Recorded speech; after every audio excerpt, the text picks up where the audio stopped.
Before the devastating era of the Second World War, before the atrocities of the German state during such time, and before the man at the center of it all, there was an emperor and king who never could have predicted what was to befall his precious homeland.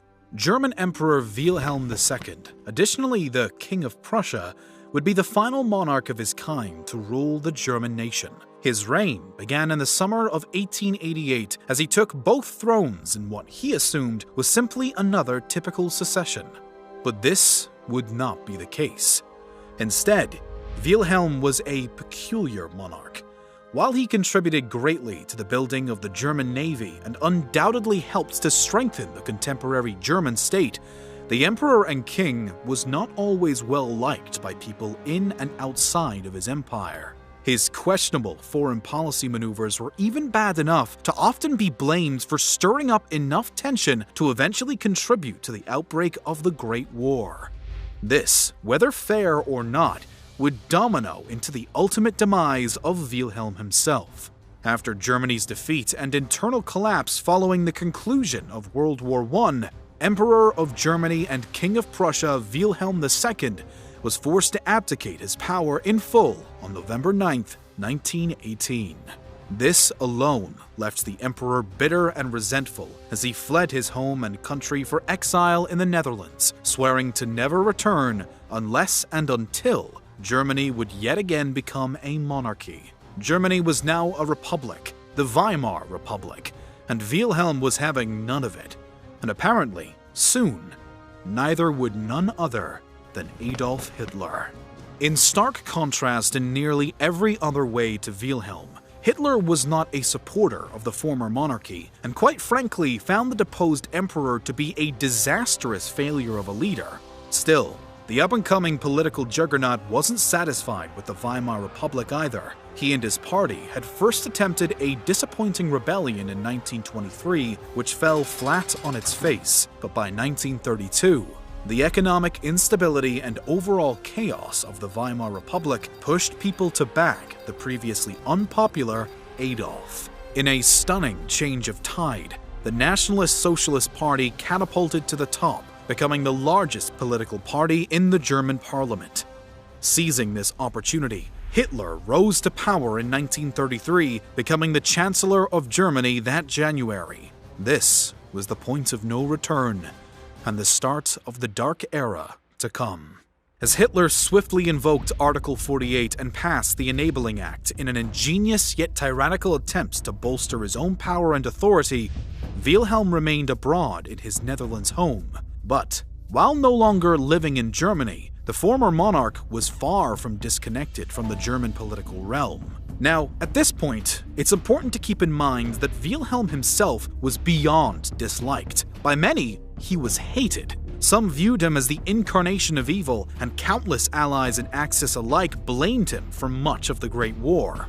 The British people, for example, so badly wanted to see the once powerful monarch executed for all that had happened, in their opinions, due to him alone, that his own relative, King George V of the United Kingdom, refused to speak out in his defense. While some other world leaders did defend the humiliated German, there was no denying just how hated Wilhelm was. The former emperor, on the other hand, was also bitter and angry about the recent events of the world, and he was more infuriated by the fact that all fingers seemed pointed unjustly at him, and this injustice, as he saw it, had gone so far as to rob him of his titles and power. He had to watch his monarchy implode and be replaced by a shaky republic that he had no sympathy for, and then, as he eyed Germany's political situation continuously and intently, hoping and praying that soon he would have a moment to pounce and reclaim his throne and state, he instead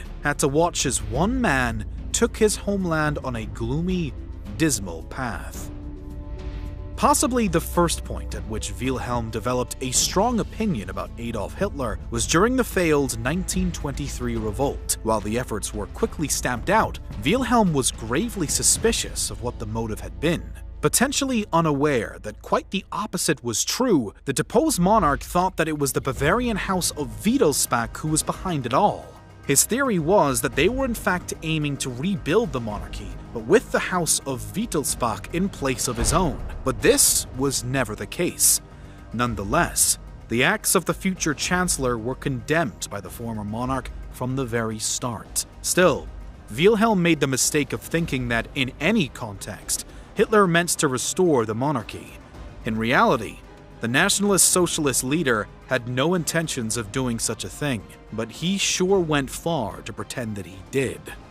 In January of 1931, hoping to rally the support of monarchists, the soon-to-be chancellor sent the World War I veteran Hermann Göring to meet with Wilhelm at his home in the Netherlands. The meeting was short and tense, and it only seemed to deepen Wilhelm's mistrust in the new German party.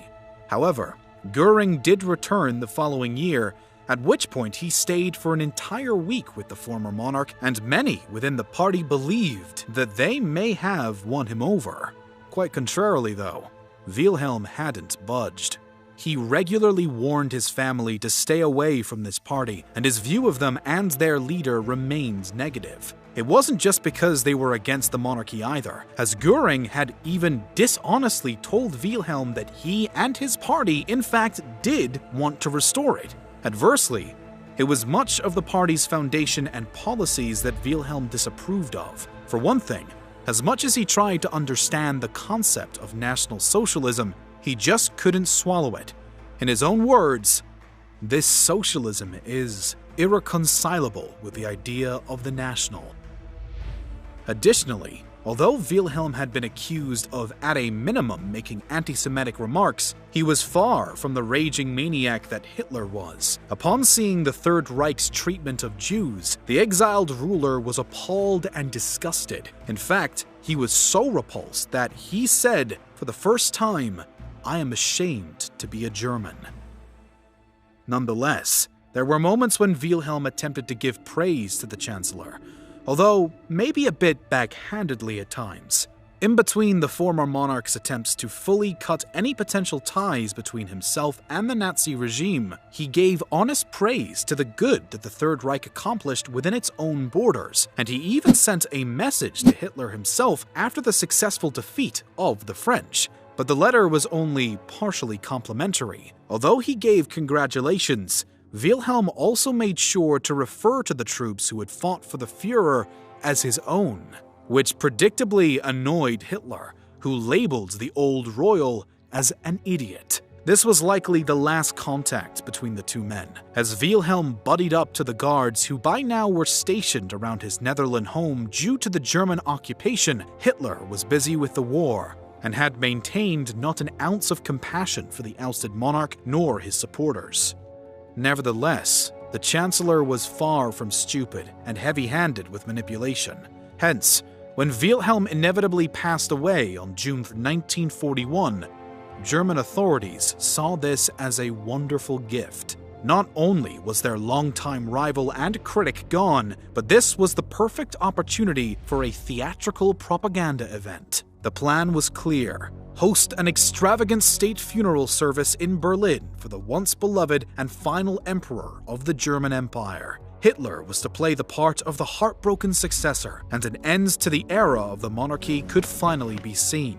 The idea seemed easy enough to enact, until, that is, the final will of Wilhelm II was addressed. Predicting the conniving schemes of the Führer, Wilhelm strictly forbade any such funeral for himself and directly stated that he was to be buried right where he died, on his own estate in the Netherlands. Thus, the opinion of the Emperor of Germany and King of Prussia, Wilhelm II, concerning the dictator that would follow was a combination of disgust, resentment, and overall disapproval. It also can be said that the feeling was very strongly mutual. Two men at odds over the fate of one state, destined to live and die in opposition. Only the words of Wilhelm himself could sum up his disdain for the Chancellor even more clear. There is a man alone, without family, without children, without God. He builds legions, but he doesn't build a nation. A nation is created by families, a religion, tradition, It is made up out of the hearts of mothers, the wisdom of fathers, the joy and the exuberance of children. Germany under Hitler is an all-swallowing state, disdainful of human dignities and the ancient structure of our race, sets itself up in place of everything else. The man who, alone, incorporates in himself this whole state has neither a god to honor, nor a dynasty to conserve, nor a past to consult. This man could bring home victories to our people each year without bringing them glory. But of our Germany, which was a nation of poets and musicians and artists and soldiers, he has made a nation of hysterics and hermits, engulfed in a mob and led by 1,000 liars or fanatics.